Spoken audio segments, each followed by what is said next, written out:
आपण महाराष्ट्रीयन व्हेजिटेरियन लोक जेव्हा काहीतरी वेगळं खावंसं वाटतं त्यावेळेस काय करतो? पाटवडी रस्ता, मोदकाची आमटी, मासवडी, गोळ्याची आमटी अशा पद्धतीचे प्रकार करत असतो जेणेकरून आपल्या जिभेचे चोचले पुरवले जातात. पण आज मी तुमच्याबरोबर गोळ्याची आमटी शेअर करणार आहे, पण थोडीशी वेगळ्या पद्धतीची. याच्या अगोदर मी जी गोळ्याची आमटी तुम्हाला दाखवलेली आहे त्याच्यामध्ये मी बेसन पिठाचा वापर केलेला आहे. पण आज आपण जी गोळ्याची आमटी करणार आहोत त्याच्यामध्ये बेसन पिठाचा वापर न करता मसुरीची डाळ वापरणार आहोत. चला तर मग ही थोडीशी वेगळी आणि हटके पद्धतीची गोळ्याची आमटी कशी करायची ते पाहूयात. गोळ्याची आमटी करण्यासाठी आपल्याला 1 कप मसुरीची डाळ लागणार आहे आणि ही डाळ आपण 2 तासांपूर्वी पाण्यामध्ये भिजत ठेवलेली होती. आता यातलं पाणी निथळून स्वच्छ धुवून घेतलेली आहे. मिक्सरच्या भांड्यामध्ये टाकून घेऊयात. मिक्सरचं झाकण लावून घेते आणि आता आपल्याला ही मिक्सरला फिरवून घ्यायचंय. जर आवश्यकता वाटली तर अगदी थोड्याशा पाण्याचा वापर करायचा. बारीक करून घेतलेली डाळ एका बाउल मध्ये काढून घेते. सेम अशाच पद्धतीनं आता आपण राहिलेली दुसरी बॅच जी आहे ती बारीक करून घेणार आहोत. हे गोळे चविष्ट व्हावेत याच्यासाठी आपण याच्यामध्ये 4 हिरव्या मिरच्या टाकतोय, 4 लसणाच्या पाकळ्या आणि सेम मगाच्याच प्रमाणे परत एकदा हे वाटून घ्यायचंय. वाटलेली सगळी डाळ आता आपण काढून घेऊयात.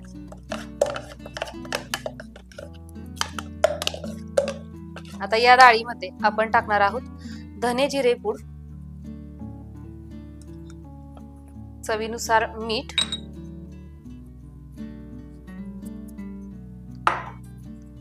आणि खूप सारी कोथिंबीर हलवून घ्यायचंय. गोळ्यांसाठी लागणारं मिश्रण तयार झालेलं आहे. इथं कढईमध्ये मी तेल गरम होण्यासाठी ठेवलेलं आहे. तेल तापलं की आपण हे गोळे तळून घ्यायचे.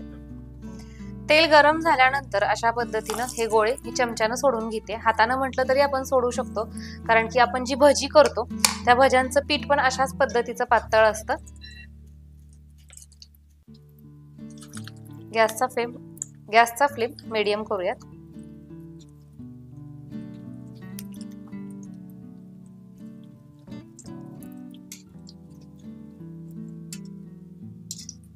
आपले गोळे इथं तळले गेलेले, याचा आवाज सुद्धा तुम्हाला ऐकू येत असेल. तर व्यवस्थित आतमध्ये पर्यंत ते तळले गेले पाहिजेत. आता आपण हे बाजूला काढून घेऊयात आणि सेम अशाच पद्धतीनं इतर राहिलेल्या सगळ्या पिठाचे मी गोळे करून घेते. आपले गोळे किंवा याला तुम्ही आता भजी सुद्धा म्हणू शकता तयार झालेले आहेत. आता आपल्याला आमटी करायची, तर आमटीसाठीच एक छोटंसं वाटण आहे ते अगोदर करून घेऊयात. आपण एक मिक्सरचं भांड घेतलेलं आहे, त्याच्यामध्ये सुक्क खोबरं टाकून घेते, लसूण, कोथिंबीर, झाकण लावून घेऊया. बारीक करून घ्यायचं. याच कढईमध्ये आपण आमटी करणार आहोत, तर त्याच्यामुळे एक्स्ट्राचं तेल बाजूला काढून घेतलेले. मला जेवढं आवश्यक वाटतं तेवढं तेल मी याच्यात ठेवलेलं आहे. तेल गरम झाल्यानंतर याच्यामध्ये टाकून घेऊयात मोहरी,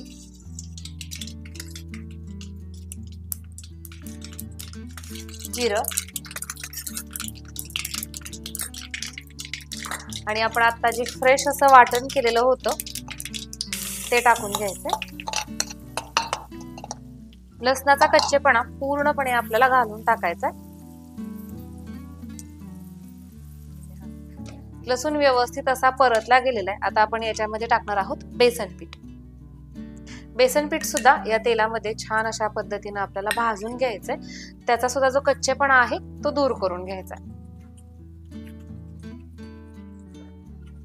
सुरुवातीला आपण बेसन पीठ टाकलं होतं तेव्हा ते थोडंसं पांढरट दिसायचं आणि आता त्याचा हलका असा तांबूस रंग झालेला. तर आता याच्यात आपण मसाले टाकून घ्यायचे. सगळ्यात अगोदर थोडीशी हळद,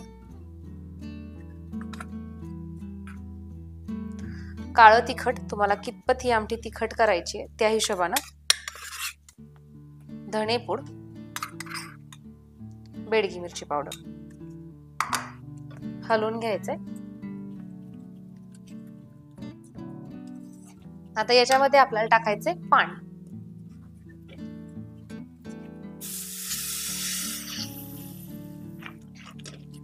सुरुवातीला आपण थोडंसं पाणी टाकलेले जेणेकरून मसाले जे आहेत ते करपणार नाहीत, त्याच्यामुळे मी थोडंसं पाणी टाकून घेतलं आणि व्यवस्थित असं हे हलवून घेतेय।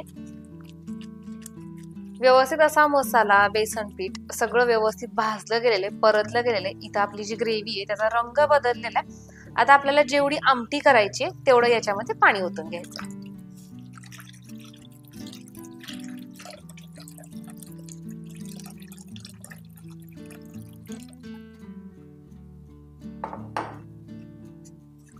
हलवून घ्यायचं आणि सगळ्यात शेवटी आपण याच्यामध्ये टाकणार चवीनुसार मीठ। याला उकळी येऊ द्यायची आहे। उकळी आल्यानंतर मी याला 5 ते 7 मिनिट निवांतपैकी उकळून घेतलेले। तुम्ही बघू शकता मस्त अशी तर्री आलेली आहे आणि सुगंध सुद्धा अप्रतिम असा याचा सुटलेला आहे। आता याच्यामध्ये मी टाकत आहे गरम मसाला आणि आपण जी भजी किंवा हे जे गोळे केलेले आहेत ते आपल्याला या स्टेजला याच्यामध्ये टाकायचे, हलवून घ्यायचं। गोळे टाकल्यानंतर अगदी 1, 2 ते 3च मिनिट आपण गॅस चालू ठेवणार आहे। कोथिंबीर टाकून घेते। थोडीशी वेगळ्या चवीची, वेगळ्या पद्धतीची अशी आपली गोळ्याची आमटी इथं तयार झालेली आहे। फक्त याच्या आतमधले जे गोळे आहेत ते ज्यावेळेस तुम्हाला ही आमटी खायची असेल त्याच वेळेस याच्यामध्ये टाकायची आणि गरम करायची, तर अप्रतिम अशी चव लागते। भाताबरोबर, भाकरीबरोबर, चपातीबरोबर कशाबरोबरही खाऊ शकता। आज मी तयार केलेली थोडीशी वेगळ्या पद्धतीची ही गोळ्याची आमटी तुम्हाला कशी वाटली कमेंट करून नक्की सांगा। अशाच पद्धतीच्या छान छान नवनवीन सोप्यातल्या सोप्या रेसिपीज पाहण्यासाठी रेसिपी शोला नक्की सबस्क्राइब करा। उद्या संध्याकाळी ठीक 9 वाजता भेटूयात एका नवीन रेसिपी सोबत। तोपर्यंत बाय बाय।